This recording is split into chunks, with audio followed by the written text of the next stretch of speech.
अकदार फना हो गई, अखलाक आलिया बर्बाद हो गए, भाईचारे टूट गए, भाई भाई का गला चीरने लगा, मुरव्वतें दम तोड़ गई, इंसानियत सिसक रही है। आज हमदर्दी और मसावात और वो अच्छी अकदार आज आपको दम तोड़ती सिसकती दिखाई देती है।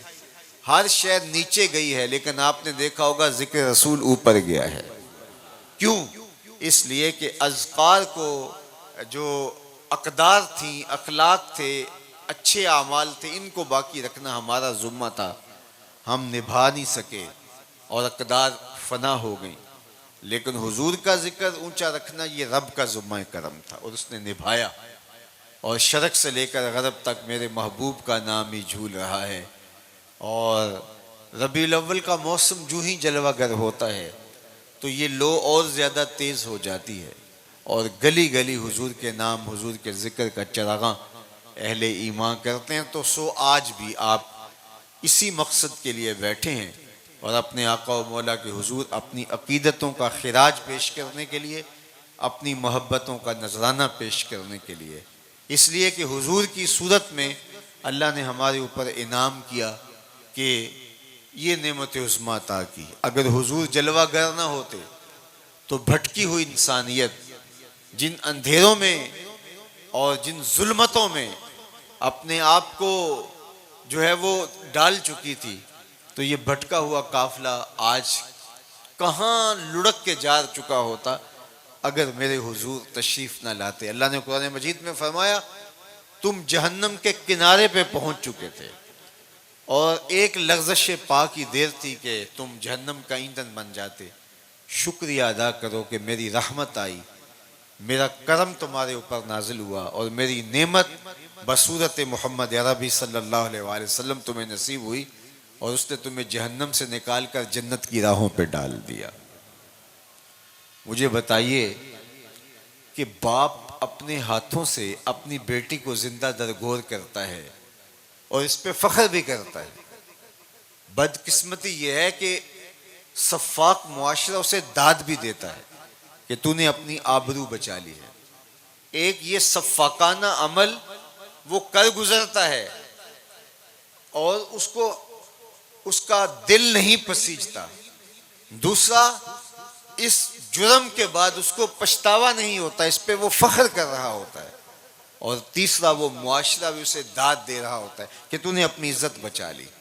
तो बताइए वो मुआशरा कितना सफ़ाक है जिसमें जिगर के टुकड़े को, अपनी बेटी को अपने हाथों से बाप जिंदा दरगोर करके फख्र कर रहा है और मेरे हुजूर तशरीफ लाते हैं और उस मुआशरे में खड़े होकर ऐलान करते हैं जहाँ बेटियों को जिंदा दरगोर किया जाता है। मेरे हुजूर ऐलान करते हैं, लोगों सुन लो, मेरी फातिमा मेरे जिगर का टुकड़ा है। तो हुजूर का ये कलेमा सिर्फ कलेमा मोहब्बत ही नहीं है, ये कलमा जिहाद भी है। उस जालिमाना माहौल में हुजूर ने ये कलेमा हक बुलंद करके लोगों को बताया कि मोहम्मद अरबी सल्लल्लाहु अलैहि वसल्लम मुआशरे के पिसे हुए लोगों को इज्जत देने आए हैं और इन तबकात को मेरे और आपके आका मौला उठाने आए हैं। अरब के रेगजारों में दबी हुई मासूम बच्चियां आंखों में अश्कों के कशकोल सजाए जब अल्लाह के हुजूर इल्तिजा कर रही थी, मालिक हमारा निजात दहिंदा कब आएगा, हमारी फरियाद सुनने वाला कब आएगा। तो फिर अल्लाह ने दुखी इंसानियत पर रहम किया और मोहम्मद अरबी सल्लल्लाहु अलैहि वसल्लम की सूरत में अल्लाह ताला ने इंसानियत को एक मुकम्मल हादी और रहनुमा अता किया। आज पूरी दुनिया के ऊपर जहाँ भी खैर मौजूद है, खैर की कदरें मौजूद हैं, अच्छाई मौजूद है, आज अच्छाई की शक्लें और सूरतें मौजूद हैं, ये सारे का सारा सदका मोहम्मद अरबी के कदमों का है। मुझे बताइए कि बाप अपने हाथों से बेटी जिंदा दरगोर कर देता है और आज मैंने बूढ़ा बाप देखा कि अपनी पुश्त पे बोरियां लाद के मजदूरी कर रहा है।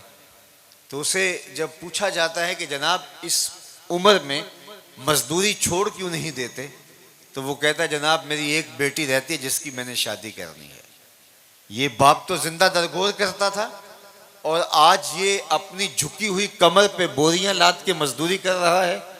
ये भाई तो बहन को काट देता था, कल कोई मेरा बहनोई ना कहलाए, और आज ये फैक्ट्री में ओवर टाइम लगा रहा है। आज ये परदेश के धक्के खा रहा है कि मैंने अपनी बहन के हाथ पीले करने हैं।